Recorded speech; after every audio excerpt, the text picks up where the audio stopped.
Bueno,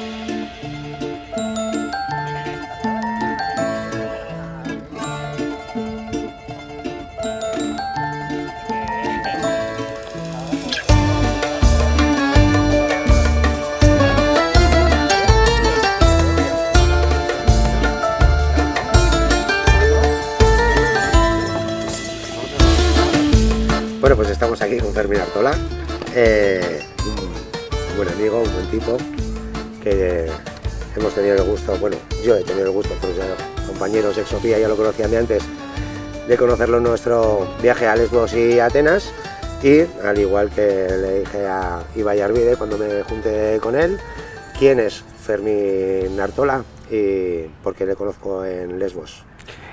Bueno, Fermín Artola es una persona que ya ha vivido unos cuantos años, de los cuales, bueno, para empezar soy de La Cunza, de un pueblo bastante cercano a Pamplona, y durante la larga o corta vida la que me ha tocado vivir, unos 40 años más o menos me he dedicado a la enseñanza en la Ikastola Municipal, en Pamplona, y en esos 40 años me ha dado posibilidad de tener vivencias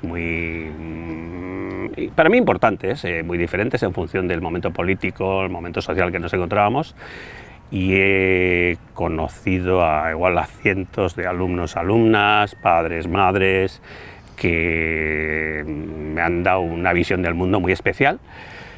Y hace 5 años me jubilé, y cuando te vuelves, entras en la parte ociosa, pues sí, yo tenía claro que los jubilados, bueno, igual dinero no tenemos, tiempo sí, y pensé que una parte, aparte de viajar, que es una cosa que me gusta, podía dedicar una parte de ese tiempo al campo de la solidaridad. Conocí a Zaporea, me puse en contacto con ellos, y me ofrecieron la posibilidad de ir como voluntario para 3 semanas en el año 2020. El 1 de marzo llegué a Lesbos, y yo, casualidad, el confinamiento me tocó allá, con lo cual las 3 semanas se convirtieron en 4 meses y algo más. Esto me lleva a implicarme un poco más en lo que estaba ocurriendo en ese momento en Lesbos concretamente, y en Zaporea especialmente. Y este año he estado otros 4 meses y medio allá, que es cuando coincidí con vosotros en Lesbos. Cuando llegas allá, ¿qué te encuentras? Es decir, nosotros fuimos, yo no había estado nunca, alguna compañera sí que había visitado Grecia y colaboran habitualmente con Zaporeac. ¿Cuál es tu primer sentimiento cuando llegas de lo que te encuentras, de lo que ves? Porque no sé si te pasó también a ti. Vas con una idea más o menos hecha, sabes el trabajo que más o menos desarrollan, pero verlo allí in situ no tiene nada que ver. ¿Qué sensaciones recibes? ¿Qué te encuentras? ¿Qué piensas? Tengo que reconocer que mi entrada fue ligeramente conflictiva.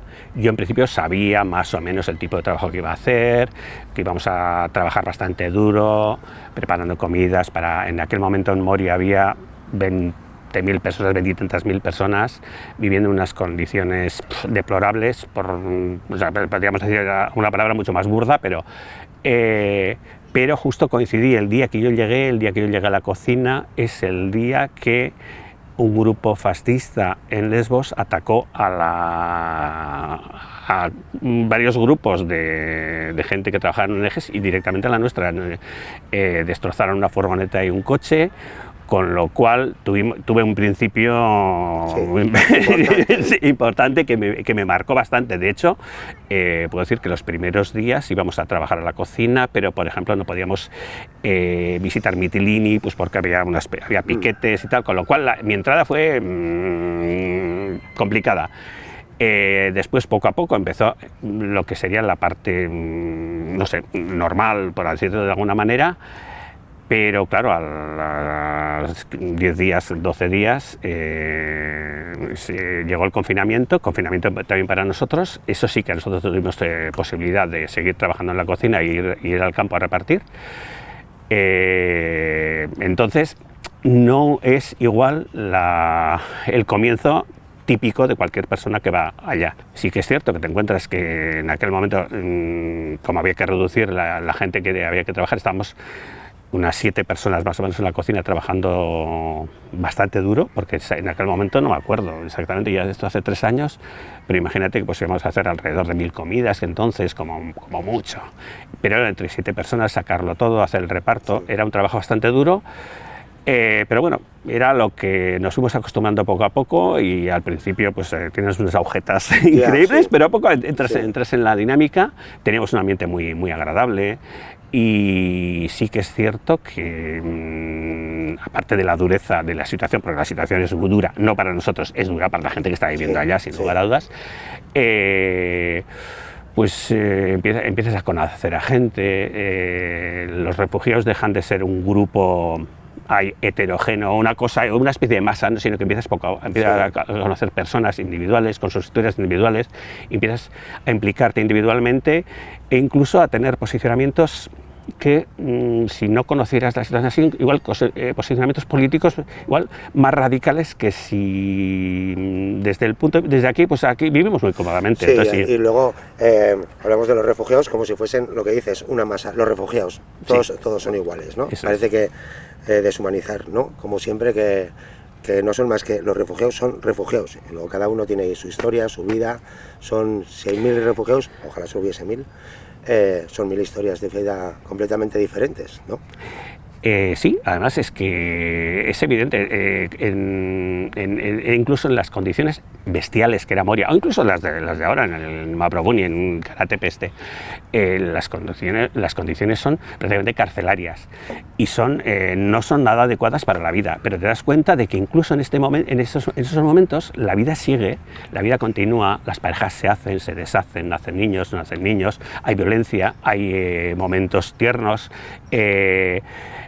hay mucha afectividad, mucha necesidad de afectividad y eso se conoce el día a día cuando te encuentras a diferentes personas individuales, me da igual que se llame Ozar, que se llame Mohamed, que se llame Ramin. Entonces, todo ese tipo de vivencias al final son muy importantes incluso para ti, incluso dentro de la dureza, porque no hay que negar que la situación es durísima,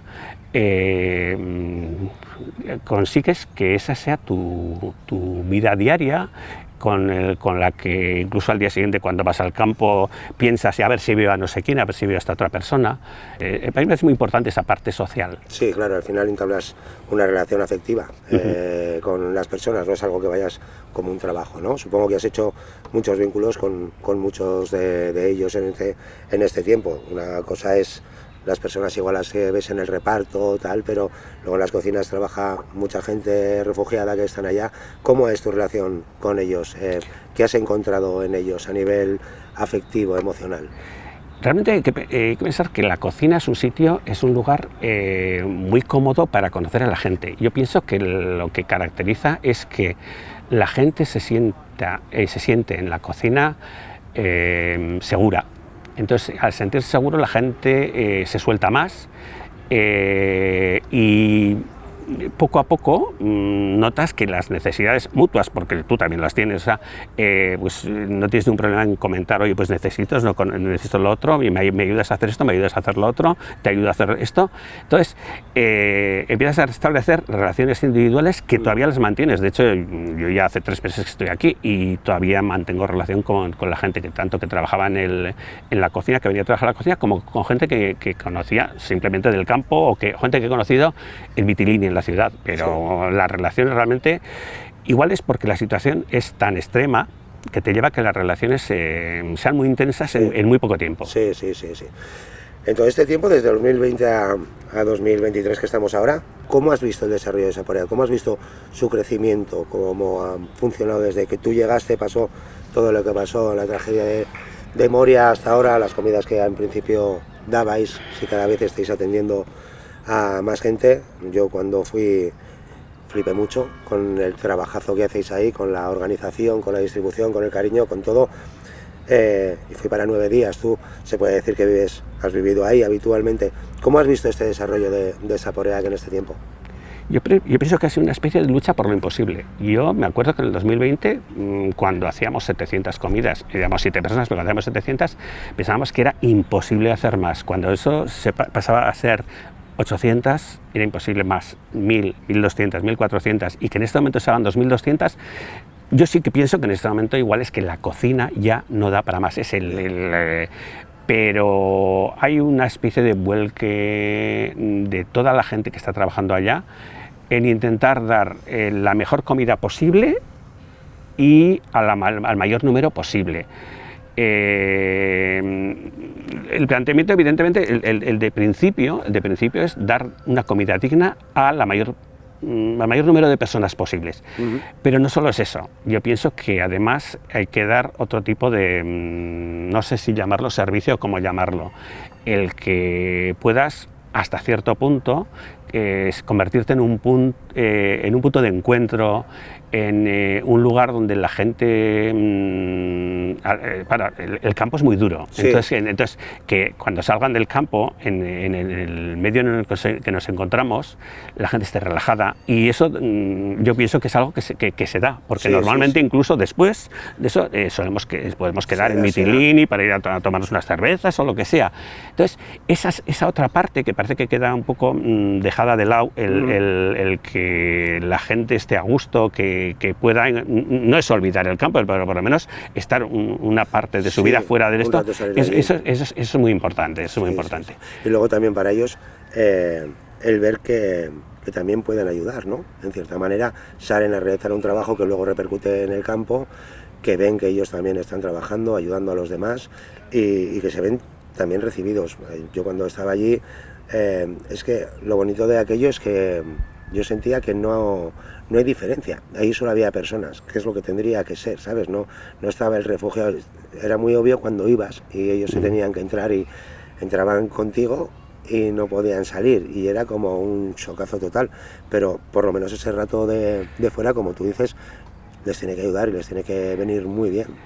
Es que, bueno, es que ahí sí es cuestión de hablar del campo en sí. El campo está montado precisamente para alienar a la gente. Entonces, todo el tiempo que la gente pueda estar fuera del campo, en principio, y si es un momento agradable, eso siempre será positivo. Y a mí sí me da la impresión de que el ambiente de la cocina, todos somos iguales, estamos trabajando e intercambiamos experiencias. Entonces, el sentirte como más igual no sé, es muy importante para nosotros, evidentemente, para mí, sin lugar a dudas, pero para todos los que estamos allá, y entre ellos los que estamos la mayor parte de la gente que está en la cocina, en principio son gente que viene del campo, que está trabajando allá, que viene como voluntarios, y de la misma manera que estoy yo, simplemente que yo he vivido desde aquí.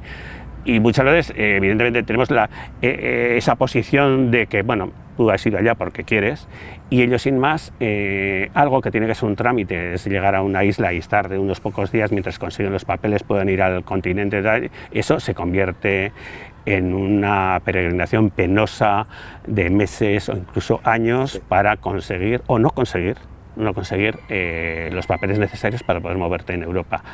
Y eso es terrible. Sí, la verdad, sí. Cuando fuiste allí, no sé cómo encontraste la situación, ya no me refiero a nivel de Zaporeac, sino a nivel de allí, organizativo, de facilidad con las instituciones, con la gente. Al final, Zaporeac se nutre en gran medida de la ayuda que se da desde aquí, mandando alimentos, con las campañas que hacen y demás. Cuando llegas allí, ¿qué te encuentras? A otros niveles, a nivel policial, a nivel de instituciones para que te pongan más o menos pegas, más o menos ayudas, lo caótico que puede resultar aquello. ¿Cuál es tu sensación? La situación realmente es de caos. Caos, igual Grecia es caótica, pero en una situación, en una isla fronteriza, está al lado de Turquía, en el que hay una llegada continua de personas que están huyendo de sus lugares de origen. Entonces, la situación va variando. Hoy en día, puede ser un día en el que no tengas ningún problema para entrar al campo, y mañana de repente te llega una notificación diciendo no vas a entrar al campo nunca más, y a los 3 días vuelven a darte permiso, o no solo darte permiso, sino pedirte que por favor ven al campo, porque si no esto puede ser una bomba. Entonces nunca sabes exactamente cómo va a ser el día siguiente.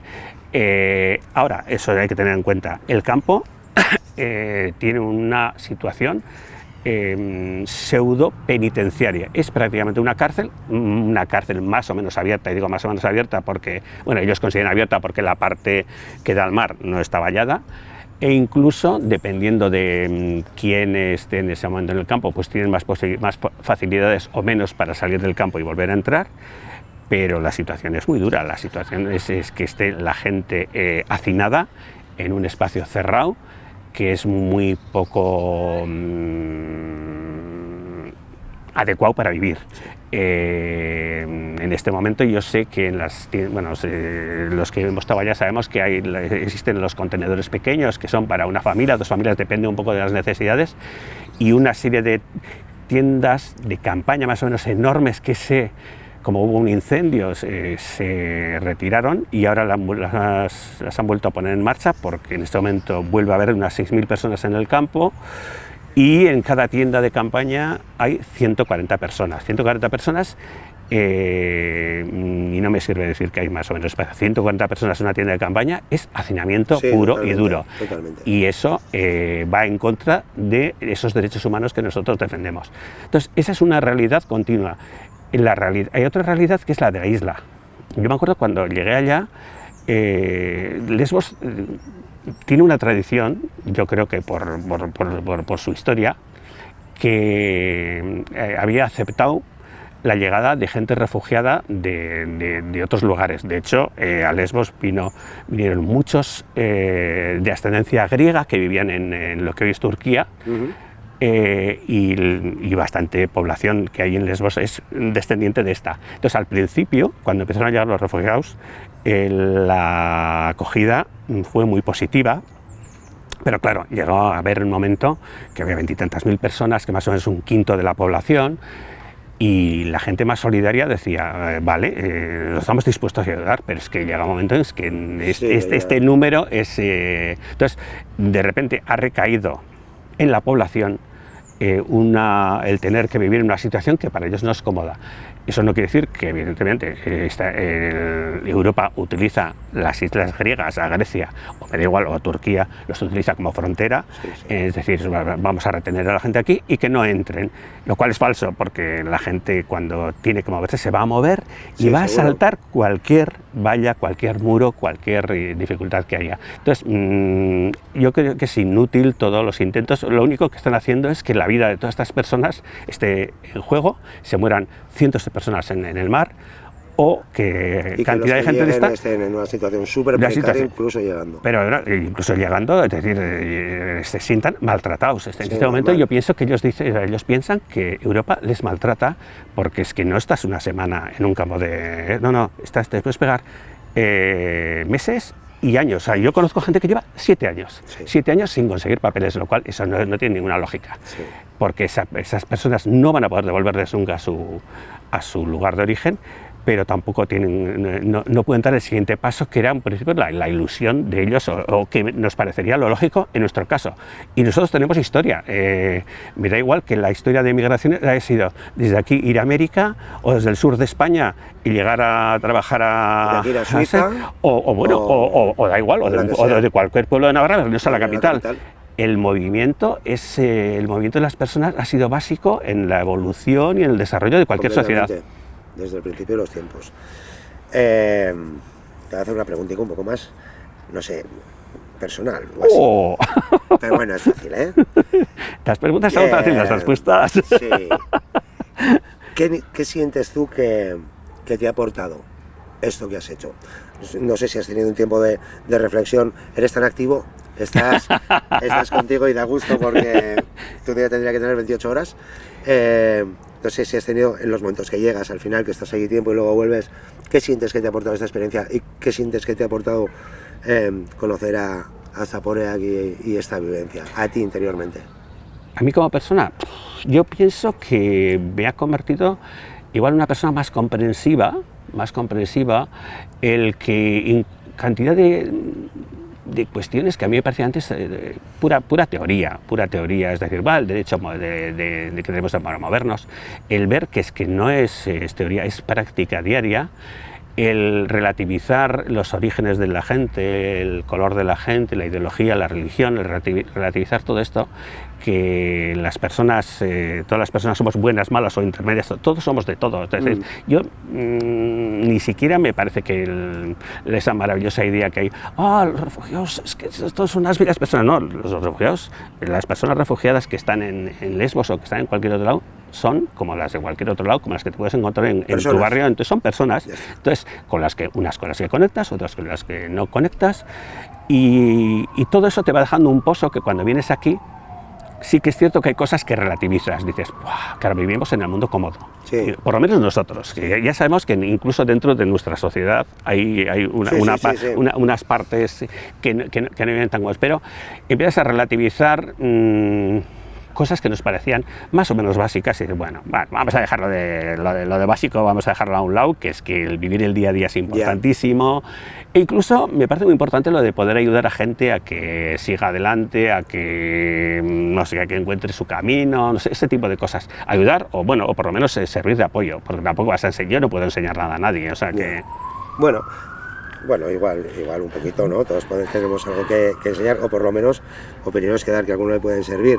Ya que hablas de enseñar, y ya que tú has ejercido la enseñanza durante unos poquitos años, como has dicho, ¿cómo ves la situación de las niñas y de los niños que están allí? Ya sabemos el día a día que es durísimo y tal, pero bueno, igual pensamos en los mayores, sabemos que están allá, sabemos que les quitan muchos derechos. Hay una cosa básica en los derechos humanos y en la educación como persona de cualquiera, que es también el derecho a una enseñanza, a una educación. ¿Cómo está ese tema allí, tú que eres docente o has sido? Yo siempre desde el momento que llegas, y además desde el punto de vista de Zaporia, que evidentemente se hacen prioridades. Cada vez que se establecen las prioridades quiere decir que estás discriminando algo. Entonces, Zaporia no puede dar comida a todo el mundo, entonces se elige, bueno, pues niños, mujeres embarazadas, parejas, gente que tiene alguna enfermedad. Entonces, te dedicas un poco, pues la parte, evidentemente, el comer es básico. Pero te encuentras allá que, imagínate, más o menos un tercio de la población de los campos de refugiados son niños, niñas, que en principio, desde el punto de vista griego, como es algo provisional, pues no existe un centro escolar nada para los niños del campo, pero claro, eso se enquista, se convierte en permanente, y hay cientos de niños que durante meses o durante años no van a la escuela. Y yo pienso que el derecho a la educación es básico, de hecho es uno de los derechos humanos que... Pero allá no se cumple en este momento. Bueno, mientras yo estaba ya esta última época, iban unos 40 niños a las tardes, yo creo que era entre 3 y 7 años más o menos, iban a una escuela de Mitilini. Casualidad, coincidía que iban a las tardes, mientras los niños locales ya no están en la escuela, no vayamos a mezclar y no va a ocurrir ninguna cosa. Pero imagínate que se hacen amigos, los eso amigos es, por ejemplo. Por ejemplo. Desgracia. Entonces, pero sí que es cierto que aparte de eso, había otros cientos de niños que simplemente deambulan por el campo, están en el campo y no tienen ningún tipo de educación reglada, más o menos. De hecho, se habla en este momento de una generación perdida. Sí, claro. Una generación perdida porque no solo es que no han aprendido a leer y matemáticas, geografía o lo que sea que es importante, pero yo pienso que la escuela es un lugar de encuentro, es un lugar en el que se aprende a establecer relaciones de comunidad, e incluso una parte que a mí me parece muy importante, y es que desde el punto de vista docente del nuestro, nosotros podíamos detectar carencias, me da igual que sean físicas, en aquel caso podrían ser, me da igual que sean amorosas, que físicas, psicológicas, afectivas. Entonces, estos cientos de niños y de niñas carecen de esto, y esto, la culpa directa en este momento es del gobierno griego, que no posibilita esto. Mientras estuve allá hubo un profesor afgano que consiguió un espacio y todos los días daba clase a unos 45 niños y niñas además les llevábamos la comida a ellos, pero justo con el final del curso se acabó y esta persona concretamente ya ha ido al continente y en este momento ha desaparecido la escuela, con lo cual hemos vuelto. Claro, eso evidentemente no es una solución, era un parche, pero el que falte esto quiere decir que volvemos a retroceder lo poco que se podía haber avanzado en esto. Pero bueno, es lo que hay. De todas maneras, el derecho a la educación es un derecho reconocido por todos, sí. Incluso por el gobierno griego. Allí los derechos se saltan un poco a la torera, todo es. Se te oye hablar a ti o cuando estuvimos con Ibai o cuando estuvimos viendo y ves lo fácil que es vulnerar todos los derechos que deberían de tener. Y el asunto es que se vulneran todos. Todos. Yo volví con esa sensación de impunidad allí, de que les puedes hacer a esa gente lo que les puedes maltratar, todo lo que esté en tu mano, sobre todo con cosas tan fundamentales, porque a mí no me tocó, por ejemplo, igual ver dar palizas a inmigrantes, tal, que también lo hay, porque sabemos que hay grupos fascistas por detrás de tal, pero en todo lo que es afectivo o de conocimiento de derechos básicos son completamente vulnerados uno tras otro. Yo pienso que lo que se hace es despersonalizarlos, que no sé, yo creo que es un intento es algo que está muy pensado. Entonces, es decir, estos no son personas, son refugiados, se les da el nombre de refugiados, sí. No son personas, no tienen por qué tener derechos y es un continuo ataque al mínimo derecho. Pero, a los más básicos, da igual que ya no solo es comida, dormir, medicina, es todo, educación. Entonces, cuando sanidad, cualquier cosa. La sanidad, hay una especie de servicio médico dentro del campo, pero es que es tan básico, y de hecho dejar que la sanidad en este momento, como una gran parte de la sanidad, esté en manos de organizaciones no gubernamentales, eso quiere decir que Europa, con todos esos millones que se están gastando en cerrar las fronteras, fíjate que todo ese dinero se podía hacer para hacer un camino seguro para toda esta gente que quiere llegar a Europa, que sale de sus países huyendo y que con bastante menos de lo que está gastando podríamos hacer que el recibimiento de todas estas personas fuera mucho más agradable, pero bueno, no se hace. Seguro, el otro día estuvieron aquí reunidos la cúpula de Frontex en Pamplona y los chacurras malos de la Unión Europea, los que ponen las trampas y los límites. Los que nos defienden. Los que nos defienden no sabemos de qué. Yo creo que nos tendríamos que defender de ellos en primer lugar. Lo que pasa es que hay tanto dinero por ahí metido y aquí estuvieron en Pamplona dando una vuelta y pues supongo que planeando otra futura maldad. Da un poco de pena todo esto, yo no entiendo nada, se me escapan tantas cosas de la cabeza que bueno, yo qué sé. ¿Qué situación te has encontrado? Viniste hace 3 meses, ¿qué situación te has encontrado? No, perdón, ¿qué situación has dejado allí? Nosotros volvimos hace 5, después de estar contigo allí, estuvimos 9 días, volvimos a principios de mayo y ya va a ser 5 meses, nos fuimos en una situación de 2.800 personas en el campo. Tú viniste un poquito después. ¿Qué dejaste allí? Y si sabes cómo está la situación ahora allí también. Pues la situación realmente ha empeorado bastante. Bueno, por un lado, que en el verano igual el mar está más tranquilo y hay más afluencia de gente que quiere cruzar a las islas, pero por otro lado ha habido dos cuestiones importantes que se han dado allá concretamente. Un compañero que denunció y salió su reportaje en el New York Times, en el que aparecían con vídeos, fotografías, viendo cómo se hacían devoluciones en caliente en medio del mar, participando los guardacostas, se ven las fotos del buque de los guardacostas, recogiendo a la gente, poniéndolos en unas balsas y dejándolos a la deriva en el mar cerca de la frontera turca. Esa denuncia hizo bastante daño.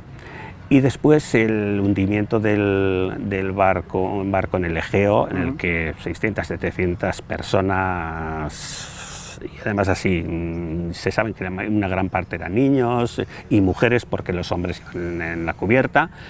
Que no se sabe exactamente, pero parece que los guardacostas tuvieron bastante que ver en el posible vuelco del barco, pero no sabe. Entonces esto hizo que el gobierno griego pues ralentizara o incluso parara las devoluciones en caliente. En este momento, si vosotros dejáis de 2.800, en este momento hay unas 6.000 personas en el campo ya, y se calcula que más o menos para final de año habrá unas 10.000. El campo, o sea, esto me suena a un segundo Moria, sí. Esto puede reventar por cualquier lado, teniendo en cuenta que todas las semanas 500, 600 personas son llevadas a la península, con lo cual todos los días están llegando personas. Y esto es imparable, o sea, no sé cuándo nos vamos a dar cuenta, es que no se puede parar esto. Y cuando te vas, con lo afectivo que tú eres, con las ganas que le pones, con el cariño y el trabajo que te pegas allá, que lo hemos podido ver en primera persona y es una gozada, la verdad. ¿Cómo te quedas? Vuelves de allá, después de unos meses tan intensos, viendo situaciones tan intensas, conociendo gente tan fantástica y tan maltratada. Cuando vuelves, ¿cómo te sientes y qué sientes que has dejado allá? A ver, cuando decides volver es porque, bueno, te lo piensas y que, bueno, pues igual es momento de volver, porque allá te metes de lleno y entonces es el único mundo que ves y dices, bueno, igual necesito una distancia, necesito volver a mi gente, volver a mi medio, que es del que soy. La cruza, eso. la poética. Pero sí que es cierto que te cuesta dejar a aquellas personas y de hecho no las dejas. Yo sigo manteniendo contacto con ellos, de hecho alguno va a aparecer por aquí dentro de poco, no sé, entonces ese tipo de cosas. Y te queda la duda si volver inmediatamente, dejar un poco más de tiempo, todavía no lo he decidido, pero a ver, el descanso aquí hasta cierto punto, el volver a tu medio es muy importante, pero eso no quita que muchas veces tengas en mente a la gente, a las personas que has dejado allá, y seguir pensando que, bueno, todavía podemos seguir haciendo algo por ellos. No sé si allá mismo o en otro sitio, pero bueno, tengo ganas. Llegas aquí sabiendo de allí cómo funciona y lo que pasa. ¿Qué sientes de la sociedad de Euskal Herria? Zaporea, que es una organización que nace en Donosti, pero que por suerte se ha trasladado a todo Euskal Herria. ¿Cómo ves la solidaridad de la gente de aquí? Siempre se dice que el Estado español es un pueblo bastante solidario y que sobre todo aquí en el norte somos muy solidarios. ¿Cómo lo ves tú? Yo pienso que somos como cualquier otro lado, tampoco somos especialmente eso. Sí que es cierto que Zaporeak ha conseguido un nombre, algo aquí, que cada vez que se organiza una recogida de algo, da igual que sea de cualquier tipo de producto o que se recoja dinero, la gente responde muy bien. No sé exactamente por qué, porque pues de repente ha conseguido un nombre o porque nos ha tocado vivir y que aquí haya un reflejo en la prensa, pero sí que es cierto que es campaña Zaporeak, entonces la gente responde. ¿Qué ocurre? Que igual es que hemos tenido mucha suerte, pero bueno, hay cientos de organizaciones aquí que están trabajando aquí mismo o en otras que están haciendo un trabajo tan importante o incluso más que el que hace Zaporeak. Yo como Zaporeak te puedo decir que trabajando ahí es muy importante aquel, pero yo estoy convencido que aquí hay gente que está trabajando con cantidad de personas que están viviendo en la calle y está viviendo aquí, en Pamplona, y aquí también tenemos varios casos. Sí, los derechos humanos aquí también sí que quedan un poco... Sí. Hace nada ha salido en prensa, que muchas veces no es lo habitual, te quería preguntar también luego por esto, ha salido en prensa un número de personas que están en Pamplona sin tener dónde dormir, sin posibilidad de ir a albergues y de nada, lo que dices. El tercer mundo muchas veces lo tenemos en la puerta de casa. Es que estamos condenando a cantidades de personas que quieren tener una vida nueva, estamos condenando a la marginalidad y lo estamos condenando nosotros. Esas personas necesitan que se les haga un recibimiento y que se les abra las posibilidades, porque en general, como todo eso, en general son personas que quieren desarrollarse, quieren trabajar aquí, van a ser parte de nuestra sociedad, y sería la única manera de convertirlos en parte de nuestra sociedad y no ser unas personas que viven al margen de la sociedad, en unas que además, como no tienen derecho a trabajo, y de repente se les dice, si vivís 3 años aquí, estás empadronado durante 3 años aquí, puedes conseguir papeles. Y durante esos 3 años, ¿de qué vivo? ¿De qué vivo? O sea, si no tengo papeles, no me puedes dar trabajo. Entonces, volvemos a lo mismo. Si hay fronteras en los márgenes de Europa, pero también hay fronteras nuestras aquí al lado, o sea, a 200 metros. En una sociedad tan desarrollada como la nuestra, que haya bastantes personas que durante todas las noches estén en la calle, que no tengan un sitio donde dormir, que no puedan ir a trabajar, que no tengan derecho a la educación, es que se repite, evidentemente. No se pueden hacer comparaciones porque son 2 lugares diferentes, pero aquí estamos cometiendo un poco, estamos haciendo lo mismo que se hace allá. Sí, bueno, mira la frontera ahí en Irún, 9 personas han fallecido, se han dejado morir. En el Bidasoa, que es un río pequeño que parece que es imposible que se pueda, pues no, en el puente hay un control solo para gente de otro color, de otra procedencia. Yo cruzo el puente y a mí nunca me piden nada. Pero entonces ahí sí que está claro, y bueno, eso es racismo, o sea, no es otra cosa, es racismo. O sea, racismo, xenofobia, sí. Bueno, llegas aquí,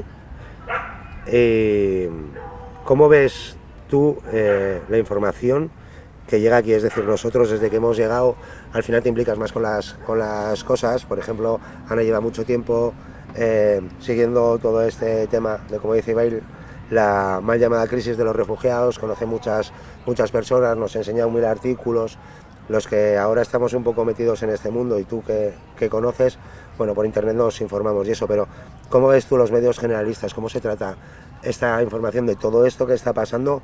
¿Cómo crees que llega o que no llega aquí? No sé qué te parece. Parece que todo dura un segundo y ya está. Funcionamos a golpe de gran crisis, de debacle. Da igual que sea el terremoto Turquía, Siria, en el que de repente mueren no sé cuántas personas y entonces la gente se vuelca, se hunde el barco en el Egeo y llegan todas las noticias. Pero hay otra serie de cosas que pasan desapercibidas. Ahora sí que es cierto que la gente en general lo que hace es llevar su vida, pero también por otro lado tenemos que reconocer que también tenemos derecho a llevar nuestra vida sin estar todo el día flagelándonos y diciendo qué mal está el mundo, que está mal, pero también tenemos derecho a irnos a echarnos potes con los amigos, tener una cena e ir al monte, pero sí que en la prensa concretamente, que es de la que en principio nos alimentaríamos, pues las noticias llegan duran 3 días, e incluso hay cierto tipo de noticias que no llegan nunca.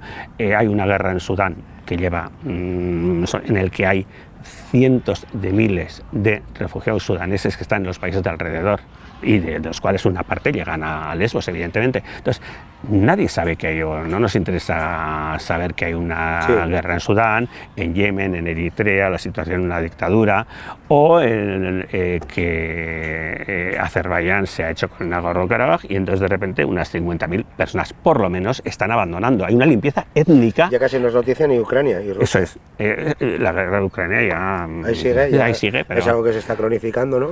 Bueno, y además en el que me imagino que hay muchos intereses de inversión, y hay gente que se está haciendo muy rica con eso. Pero hay gente que se hace muy rica también con los campos de refugiados de Lesbos, ¿eh? Claro. O sea que esto también hay que tener en cuenta. Cuando nos contaron las medidas que están poniendo en el nuevo campo, con medidas biométricas de estas de lector de ojos, de tal, de no sé qué, dices, hay mucho dinero por detrás, de mucho lobby que está interesado, de lobbies armamentísticos, de seguridad, de militares, no sé qué, y no sé cuántos. Ahí están todos los amigos de Frontex, que ya hemos dicho, controlando esto. Todos, que la mayoría no habrá pisado en su puta vida un campo, ni ni ganas que tienen, porque su misión es otra, es ser los cardeleros y guardar la vieja Europa, no vaya a ser que vengan estos. Y ya ahora está, nos vende que son los que nos están salvando. Sí, nos salvan. Se considera, o nos quieren hacer creer que eso es una invasión, o sea, que nos están invadiendo. Entonces, hombre, vamos a ver, podemos relativizar todo y ver quién invade a quién. Sí, claro. Pero bueno.